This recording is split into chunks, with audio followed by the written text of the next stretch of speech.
কৃষ্ণ মা অনেকজন এলে না খুব মজাও হয়। আমি কন্ট্রাক্টর তুই হেল্পার।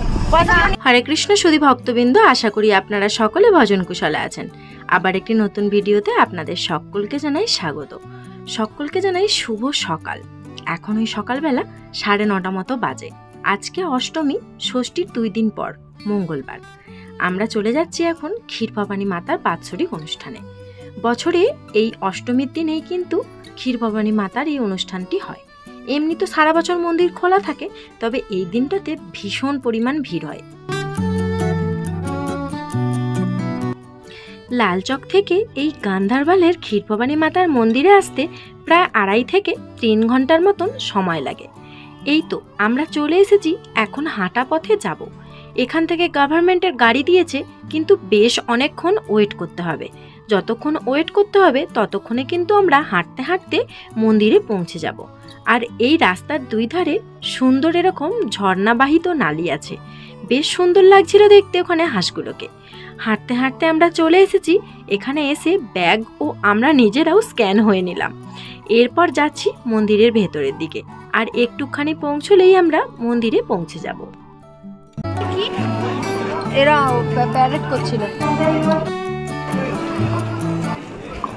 এই তো একটু একটু করে হাঁটতে হাঁটতে ফার্স্ট গেট পেরিয়ে সেকেন্ড গেটের সামনে চলে এসেছি। এখান থেকে আবার ওই যে দূরে ওখানটা থার্ড গেট, ওটাই লাস্ট গেট। ওখান থেকে গেলেই কিন্তু মায়ের মন্দিরটা দেখা যাবে।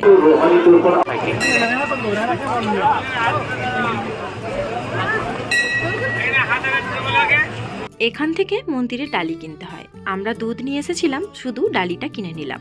নিয়ে এখন ভেতরের দিকে যাচ্ছি পুজো দেওয়ার জন্য।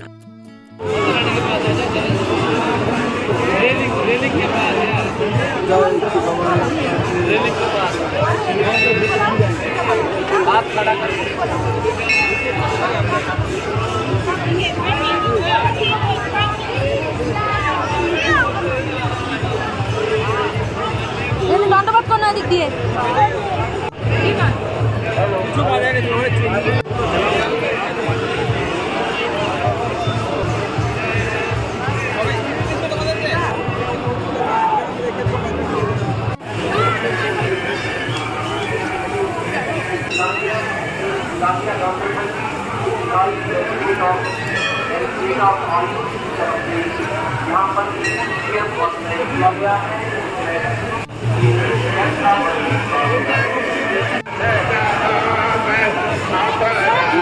হরে কৃষ্ণ, হরে কৃষ্ণ, হরে কৃষ্ণ মীরা বেবি।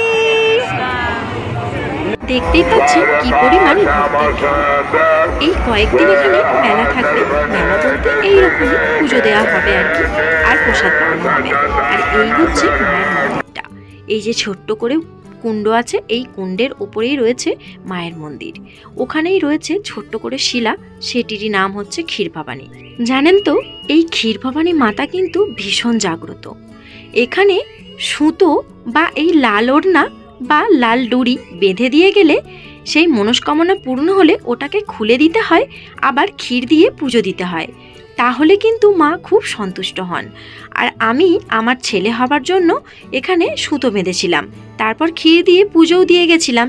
কিন্তু আমার ছেলে তখন খুব ছোট ছিল, তাই আবারও এই বছর বাড়ি থেকে ক্ষীর বানিয়ে নিয়ে এসে পুজোটা ছেলেকে দিয়েই দিয়ে দিলাম।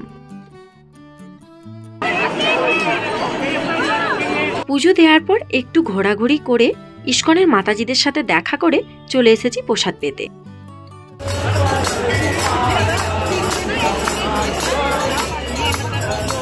প্রতি বছর এই জায়গাটাতে অনেক মানুষ কিন্তু স্নান করে। ভীষণ ঠান্ডা জল, আবার অনেক মানুষ এই জলটা কালেক্ট করে নিয়ে যায়।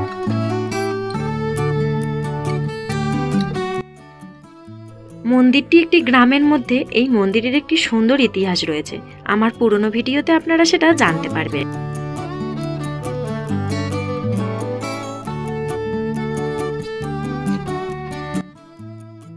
আগে থেকে সমস্ত কিছু প্ল্যান হয়ে আছে যে শুধু মন্দির না, আমরা আরো অন্যান্য কয়েকটি জায়গা ঘুরবো।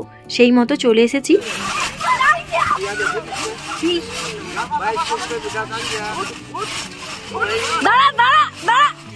মিষ্টি দাঁড়িয়ে পড়ো,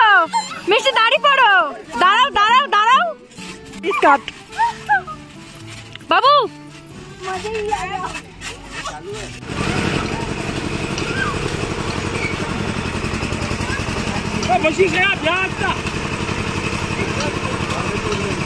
বাচ্চারা তো বাচ্চাদের জিনিস পেয়ে গেছে, ওরা ভীষণ আনন্দ করছে। আমরা বড়রাই বা ফাঁক চাই কেন বলুন? তাই আমরাও চলে এসেছি এখানে বোট রাইডিং করতে। বেশ ভালোই লাগছে সুন্দর একটি লেকের মধ্যে এইভাবে বোট রাইডিং করতে।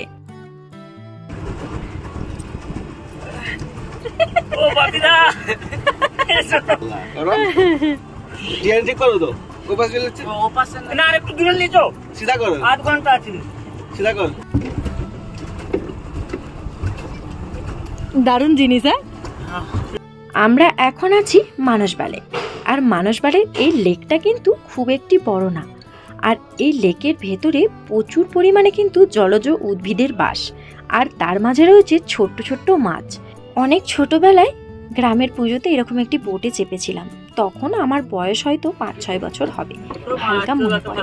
আবার এই এত বছর পর মানসবালের পার্ক থেকে আমরা একটু এদিকে এসেছি। এটা নাকি কোনো এক মন্দির, তো এখানে ভীষণ বড় বড় নাকি মাছ আছে, তো ওগুলোই আমরা এখন দেখতে এসেছি। চলুন ভেতরে যাই, দেখাই। কেউ বলে গণেশ মন্দির, আবার কেউ বলছে শিব মন্দির।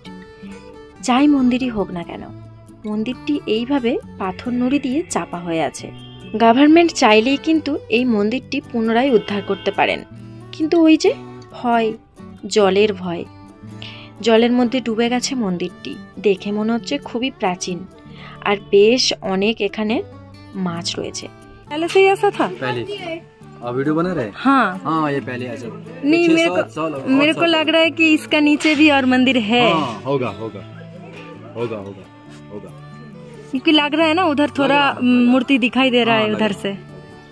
ये पानी बहुत है ना, ये 6-7 फुट पानी इस वक्त मौजूद है। हाँ हाँ, उसके नीचे भी 2 फुट है। हाँ। কাশ্মীরের বেশ অনেক জায়গাতেই আমি ঘুরেছি, কিন্তু কিছু কিছু জায়গা যেন আমার কাছে এখনো রহস্যময়। যেমন এই মন্দিরটি। জানি না এই মন্দিরের ভেতরে কোন দেবতা রয়েছেন।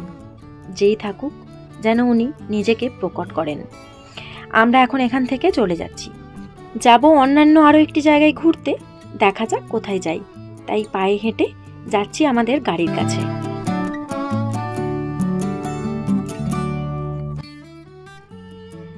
গাড়িতে লম্বা টানা একটু ঘুম দেওয়ার পর নিজেকে বেশ সুস্থ মনে হচ্ছে।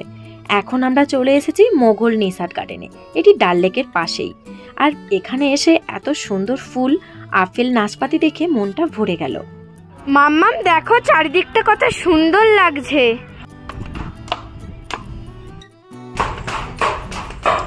এখন এই যে গার্ডেন থেকে আমরা বেরিয়ে যাচ্ছি। প্রায় সন্ধ্যা হতে যায়। আমাদের এখানে এখন বাজে 7:30। এখনো সন্ধ্যা হতে প্রায় 8 ঘন্টা। তো 8 ঘন্টার আগেই হয়তো আমরা বাড়ি পৌঁছে যাব। চলুন এখন এই ডাল লেকের সামনেটা একটু দাঁড়াবো, তারপরে বাড়ি যাব। জন এসেছি আমরা। অনেকজন এলে না খুব মজাও হয় আর বেশ ভালোও লাগে।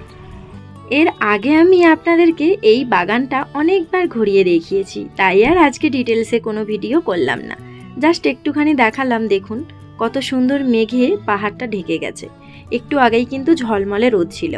আর এই বাগানের ওপর থেকে কিন্তু ডাল লেকটাকে দেখতে আরো সুন্দর লাগে। এখন তো আবার সূর্যাস্ত হচ্ছে, আরো ভালো লাগছে।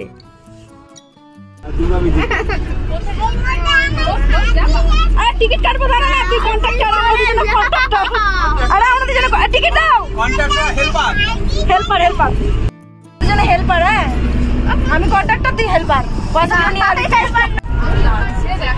সেই ভোর থেকে উঠে হয়তো একটু কষ্ট হয়েছে।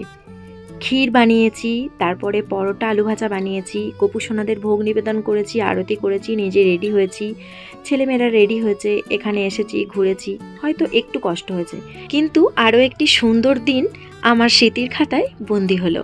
যতদিন বেঁচে থাকবো ততদিন এই দিনটিকে কিন্তু দেখতে পাবো। যাই হোক, আজকের ভিডিওটি আপনাদের কেমন লাগলো সেটি অবশ্যই কমেন্ট করে জানাবেন। আর ভালো লাগলে অবশ্যই একটি লাইক করবেন। সকলে ভালো থাকবেন, সুস্থ থাকবেন, সাবধানে থাকবেন। দেখা হচ্ছে আবার একটি নতুন ভিডিওতে। হরে কৃষ্ণা, হরি বল। Tata tata tata tata tata tata.